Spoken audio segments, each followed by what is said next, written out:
이제 오늘 주신 하나님 말씀 같이 나누겠습니다. 오늘은 요한계시록 17장 14절 말씀을 함께 봅니다.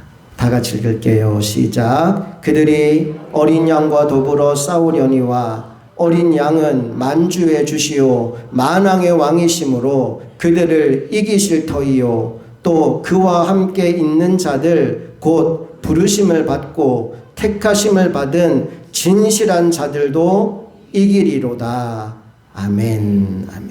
하나님은 우리에게 승리를 주시는 분인 줄로 믿습니다. 오늘 설교 제목이 그래서 이기실 터이요라는 제목으로 하나님 말씀 나눕니다. 우리가 한동안 요한계시록을 나누다가 여러 가지 행사들로 인해서 잠깐 쉬게 되었습니다. 그래서 다시 오늘 요한계시록 말씀을 나누는데 간단하게 지나온 내용들을 먼저 정리하고 오늘 말씀으로 들어갈게요. 요한계시록은 크게 세 부분으로 나누어 볼 수 있어요. 서론, 본론, 결론으로 나눈다면 서론은 1장부터 5장까지입니다. 주의 날에 요한이 반모섬에서 주님을 예배하다가 계시를 받아요. 하늘 문이 열립니다. 그리고 소아시아 7교회에 편지하라라고 하는 메시지를 받습니다. 그리고 성령에 이끌려 저 하늘에 올라가서 천상의 예배를 경험하는 것까지가 서론의 내용입니다. 특별히 그곳에서 보좌에 앉아 계신 하나님의 오른손에 두루마리가 있었는데 그 두루마리를 어린 양 예수에게 전해줍니다. 7인이 찍힌 두루마리를 예수님이 받으시고 그 예수 그리스도에게 하늘나라에 있는 모든 천사들과 장로들이 그분께 영광의 예배를 드리는 것으로 5장이 끝이 나요. 그리고 6장부터 16장까지가 본론에 해당되는 내용인데 여기에 7이라는 숫자와 관계된 세 가지 시리즈가 등장하게 됩니다. 7개의 인, 7개의 나팔, 7개의 대접 이야기. 마지막 날에 임할 심판의 내용이 어떤 것인지를 이 본론에서 다 펼쳐 보여주는 거지요. 마지막 결론이 17장부터 22장까지 나오는데 음녀 바벨론이 심판을 받고 예수 그리스도는 최후 승리를 거두며 새 하늘과 새 땅, 새 예루살렘이 이 땅에 세워지는 것으로 요한계시록의 모든 이야기가 마무리됩니다. 이제 우리는 서론과 본론의 내용을 다 살펴보았습니다. 오늘부터 결론에 해당되는 말씀을 볼 텐데 17장의 말씀을 함께 나누면서 음녀 바벨론이 어떤 심판을 받는지를 함께 나누어 보도록 하겠습니다. 요한계시록 17장 1절 말씀을 다 같이 읽어볼게요. 시작. 또 7 대접을 가진 7 천사 중 하나가 와서 내게 말하여 이르되 이리로 오라. 많은 물 위에 앉은 큰 음녀가 받을 심판을 내게 보이리라. 아멘. 7 대접을 가진 천사 중에 하나가 요한을 불렀대요. 그리고 또 다른 환상을 보여주는데 많은 물 위에 앉아있는 큰 음녀가 받을 심판을 너에게 보여주겠다라고 말합니다. 이 말씀을 보면서 물이 도대체 뭐냐, 음녀가 누구냐, 여러 가지 해석들이 나오는데 여러분 사실 고민할 필요가 없습니다. 뒤에 보면 답이 다 나와요. 15절에 이렇게 나옵니다. 뭐라고 적혀 있나요? 다 같이 시작. 또 천사가 내게 말하되 내가 본 바 음녀가 앉아있는 물은 백성과 무리와 열국과 방언들이니라. 물이 뭐라고 나와 있어요? 백성과 무리와 열국과 방언들이래요. 다시 말해서 세상 모든 사람들을 지금 이 음녀가 깔고 앉아있다라고 말하고 있습니다. 그렇다면 세상 모든 민족과 나라들을 깔고 앉아있는 이 음녀는 누굴까요? 18절에 이렇게 나옵니다. 다 같이 시작. 내가 본 그 여자는 땅의 왕들을 다스리는 큰 성이라 하더라. 음녀가 뭐라고요? 땅의 왕들을 다스리는 큰 성이래요. 그런데 18장 2절로 가보면 그 큰 성의 이름이 이렇게 나와 있어요. 뭐라고 적혀 있어요? 큰 성 바벨론이라고 적혀 있죠. 그러니까 음녀는 결국 뭐다? 큰 성 바벨론이다 라고 해석하면 정답이에요. 자, 그런데 남은 문제가 뭐냐? 그럼 도대체 이 바벨론이란 나라가 무엇을 의미하느냐를 또 우리가 알아야 됩니다. 사실 요한계시록이 기록될 당시에는 바벨론이란 나라가 세상에 존재하지 않았어요. 그 나라는 이미 오래전에 사라진 나라입니다. 그런데 왜 그 이름을 다시 소환했을까요? 바로 그 이름이 가진 상징적인 의미 때문에 그렇습니다. 구약 성경에 보면 바벨론이라는 이름이 여러 번 등장하는데 먼저 그 어원은 창세기 11장에 나오는 바벨탑입니다. 홍수 이후에 사람들이 흩어짐을 면하기 위해 한 곳에 모였고 또 그들이 하나님께까지 올라가기 위해 탑을 쌓아 올리기 시작합니다. 그런데 하나님이 보시기에 그들의 행위가 옳지 않았어요. 그래서 탑을 쌓아 올리지 못하게 하려고 그들의 언어를 혼란하게 만듭니다. 이제 서로 언어가 통하지 않으니까 그들은 더 이상 탑을 쌓아 올리지 못하고 뿔뿔이 흩어지게 되지요. 바로 그 탑의 이름이 바벨탑입니다. 그래서 이 바벨이라는 말의 의미가 뭐냐? 혼란, 혼돈이라는 뜻입니다. 시간이 많이 흐르고 이스라엘이 남북으로 나누어지는 일이 벌어집니다. 남왕국은 유다, 북왕국은 이스라엘이라고 불리었는데 북왕국이 먼저 이방 나라에 의해서 망합니다. 아수르에 의해서 북왕국 이스라엘이 먼저 망하고 남왕국 유다는 바로 바벨론에 의해서 멸망하게 됩니다. 이때 남유다에 예루살렘 성전이 있었는데 바벨론이 예루살렘을 치면서 하나님의 성전을 불태웠고 수많은 유대인들을 포로로 끌고 갔어요. 그러니까 요한계시록에서 바로 그 나라 바벨론이 망한다라고 하는 것은 결국 하나님을 대적하고 하나님을 믿는 그 백성들을 박해하던 세력들이 망하게 된다라는 의미인 것이죠. 특별히 요한계시록이 기록될 당시에 로마가 그 역할을 했습니다. 예수 믿는 사람들을 박해하고 하나님의 역사를 가로막는 일들이요. 그러니까 당시 이 편지를 받아 읽었던 사람들에게는 바벨론이라는 말이 어떤 나라로 들렸을까요? 로마로 들리는 거예요. 그냥 대놓고 로마가 망한다 그러면 붙잡혀 갈 거니까 바벨론이 망한다라고 얘기를 하는 겁니다. 그런데 그 말을 들을 때 성도들은 다 알아요. 로마가 망하겠구나. 그리고 로마는 실제로 사라져 버려요. 하지만 여러분, 이제 우리에게 이 말씀은 더 이상 로마가 아니겠지요. 그렇다면 지금 우리에게 바벨론의 의미는 뭘까요? 아마도 하나님을 대적하는 이 땅에 속한 모든 세속적인 가치관들이 오늘 우리의 바벨론이 아닐까라는 생각이 듭니다. 자, 계속해서 3절 말씀을 함께 읽어볼게요. 시작. 그 음행의 진노의 포도주로 말미암아 만국이 무너졌으며 또 땅의 왕들이 그와 더불어 음행하였으며 땅의 상인들도 그 사치의 세력으로 치부하였도다 하더라. 한마디로 이 음녀가, 이 바벨론이 세상의 문화를 장악한 거예요. 돈과 섹스와 권력을 다 거머쥐고 있는 겁니다. 치부하였다라는 말의 의미는 돈을 많이 벌었다라는 겁니다. 돈을 거머쥐고 있어요. 음행의 진노의 포도주라는 말이 나오죠. 성적으로, 윤리적으로 음란하고 타락한 세상을 만들어버렸다라는 겁니다. 땅의 왕들이 그와 더불어 음행했다는 말씀이 나옵니다. 세상의 권력을 손에 쥐고 주물럭거렸다라는 이야기지요. 마치 온 세상 문화가 송두리째 그 음녀의 손아귀에 들어가 버린 것 같아요. 그래서 아까 15절 말씀에서 음녀가 많은 물, 즉 백성과 무리와 열국과 방언들을 다 깔고 앉아 있었다라고 얘기한 겁니다. 하지만 여러분, 악의 세력이 아무리 거대하고 강하고 또 매력적으로 보인다 하더라도 염려하지 마십시오. 불안해하지 마십시오. 결코 그 세력과 손을 잡지 마십시오. 왜냐하면 하나님은 더 크고 강하신 분이기 때문입니다.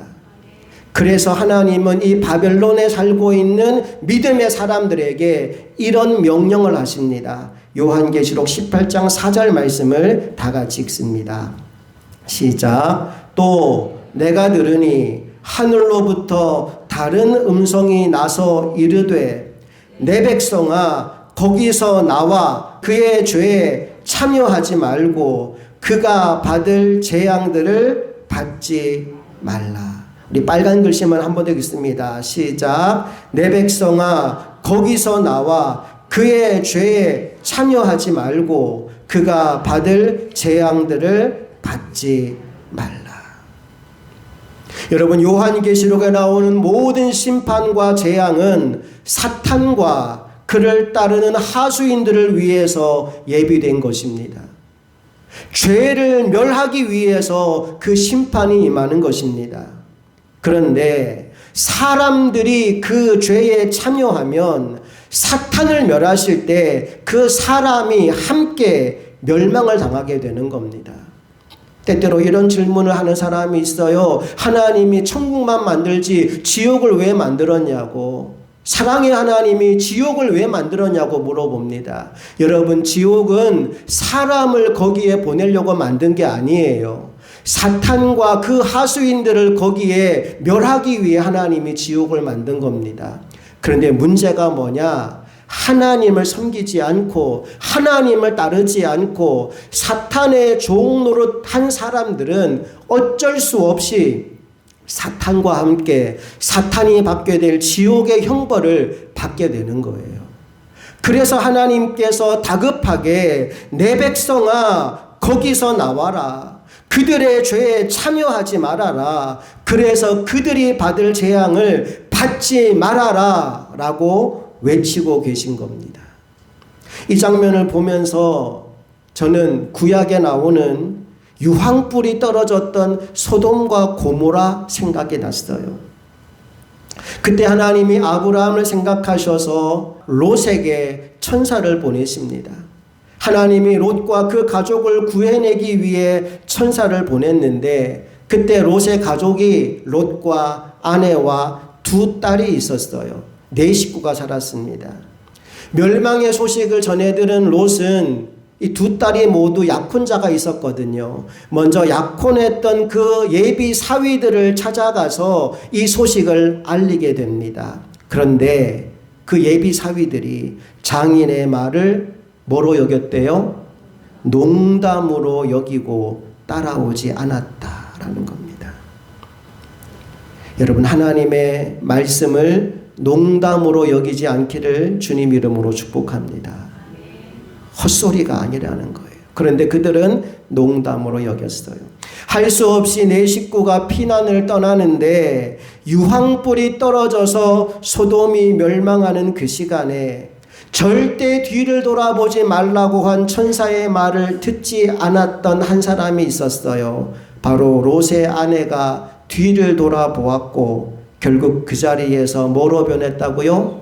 소금 기둥으로 변하여 죽고 말았대요. 이 사진 속에 나오는 요 바위가 성지순례를 가면 꼭 지나가는 코스 중에 하나인데 소금 기둥으로 변한 롯의 아내라고 가이드가 설명해주는 그 돌입니다.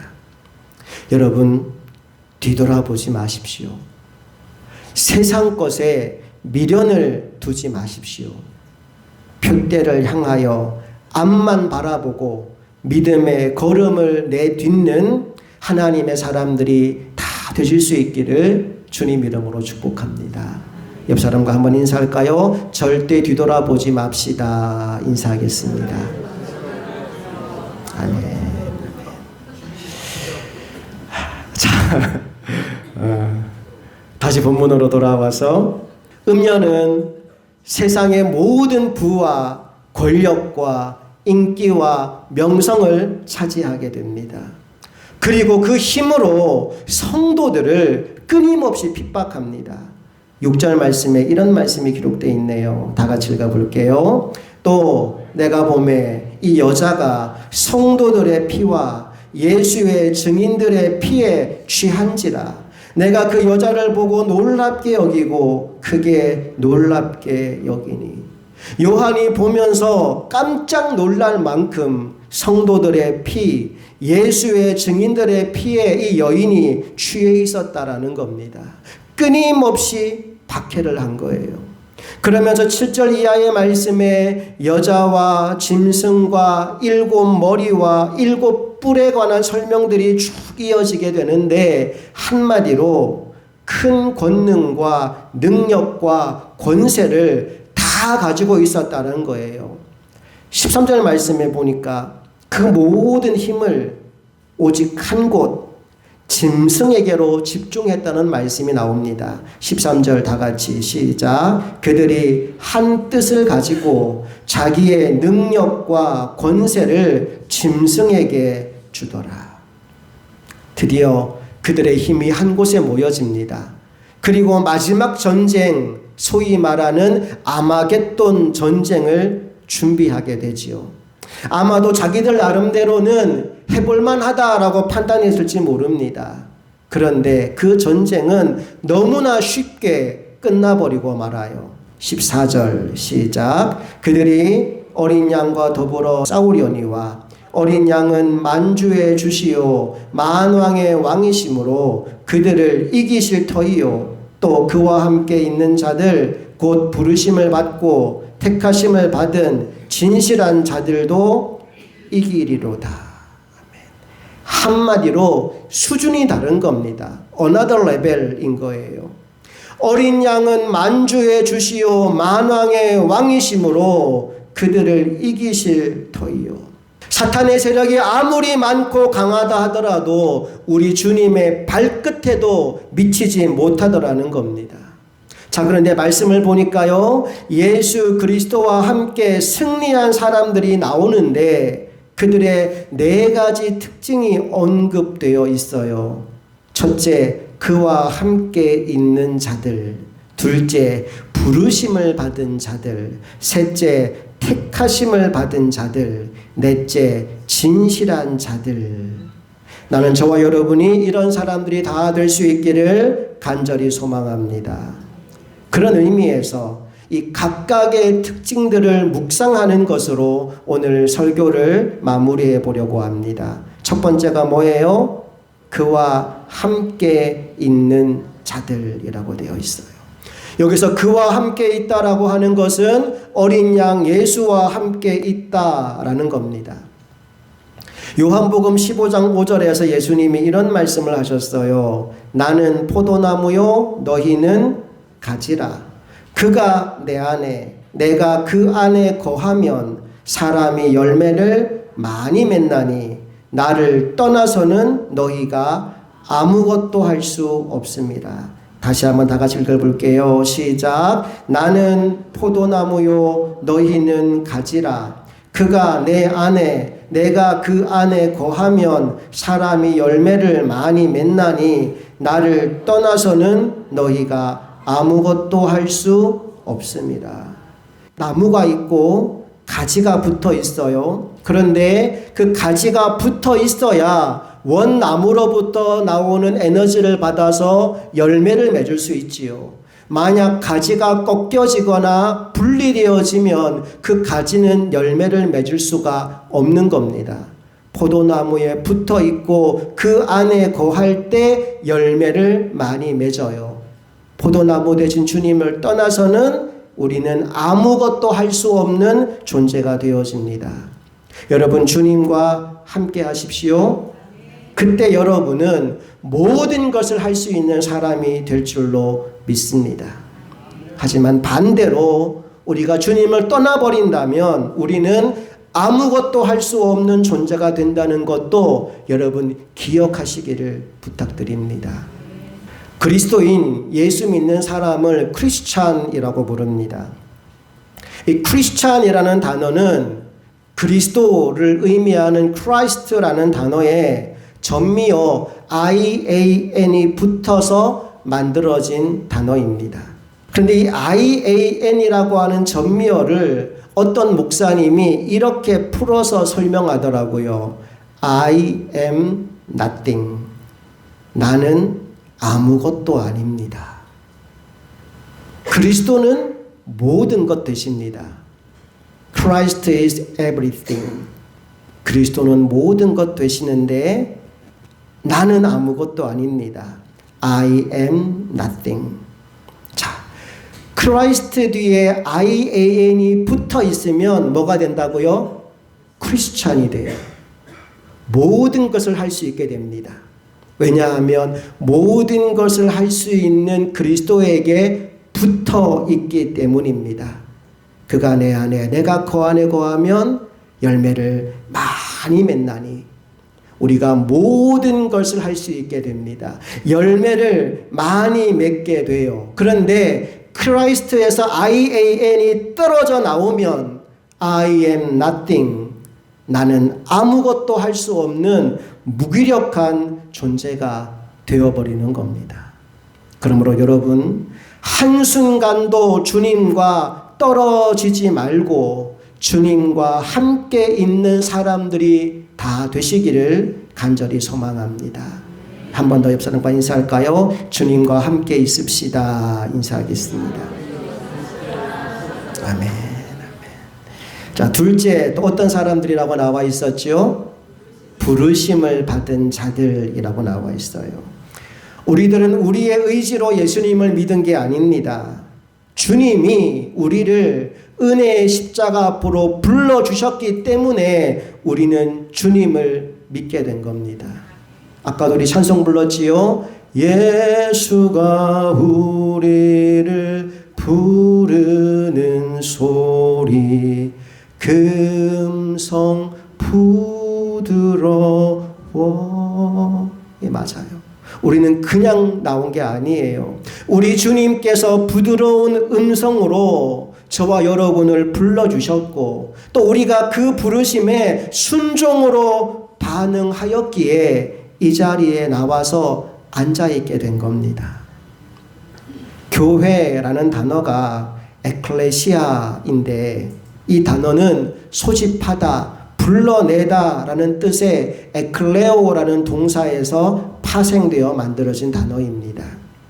그래서 이 에클레시아라는 말의 뜻이 뭐냐 하면 부름받은 사람들의 공동체, 부름받은 사람들이 모여있는 모임이라는 뜻입니다. 교회는 주님께 부름받은 사람들이 모여서 만들어진 거예요.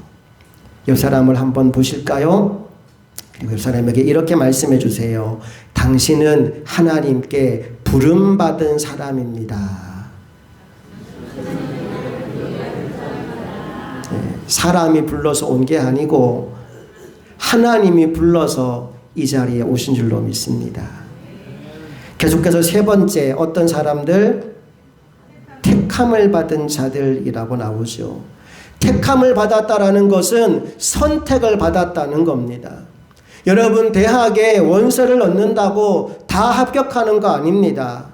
그 대학에서 선택한 사람, 택함 받은 사람만 합격하는 거예요. 어떤 기업에 이력서를 넣었다고 다 입사하는 것도 아닙니다. 택함을 받은 사람만 그 회사에 들어가게 되는 거예요. 그렇다면 천국에는 누가 들어갈까요? 예, 맞아요. 하나님께 택함 받은 사람이 천국에 들어가는 겁니다. 사랑하는 여러분, 서울대 못 들어간 것 때문에 슬퍼하지 마십시오. 삼성, LG 뭐 이런 대기업에 들어가지 못한 것 때문에 우울해하지 마십시오. 여러분은 만왕의 왕이시오 만주의 주가 되시는 우리 주님께 택함 받은 천국 백성들입니다. 놀라운 은혜를 우리가 받았다는 사실이에요. 마지막 네 번째로 성도들은 누구냐? 진실한 자들이라고 나와 있습니다. 음녀와 짐승은 거짓과 속임수로 가득 찬 존재입니다. 우리가 이들과 맞서 싸워 이기려면 무엇보다 진실해야 합니다. 거짓은 오직 진리로만 몰아낼 수 있습니다. 오늘 우리는 순전하고 마음에 거짓이 없어야 합니다. 내 속에 어둠이 있으면 결코 어둠의 세력과 맞서 싸울 수가 없습니다. 내 안에 진리의 빛이 가득해야 합니다. 그때 우리는 비로소 주님을 따라갈 수 있게 되는 것이고, 그래야 우리는 주님이 주시는 그 승리를 나의 승리로 경험할 수 있게 되는 거죠. 이제 주님 오실 날이 얼마 남지 않았습니다. 정신 바짝 차리고 주님께 붙어 있지 않으면 우리도 언제 무너질지 모릅니다. 또 내가 하나님께 부름받은 사람이요, 하나님께 택함받은 사람이라는 사실을 잊어버리면 안 됩니다. 여러분은 그냥 대충 살다가 이 세상을 떠날 사람이 아니고 하나님이 여러분의 이름을 호명하여 불러주셨고 하늘나라 백성으로 선택해 주신 위대한 인생들입니다. 여러분이 얼마나 가치 있는 인생인지를 여러분 잊지 않기를 축복합니다. 그리고 마지막, 우리 주님을 닮은 진실한 사람으로 살아가십시오. 그래서 주님 다시 오시는 그날에 그 영광의 승리에 함께 동참하는 저와 여러분 모두가 될 수 있기를 주님 이름으로 축복합니다. 함께 기도하시겠습니다.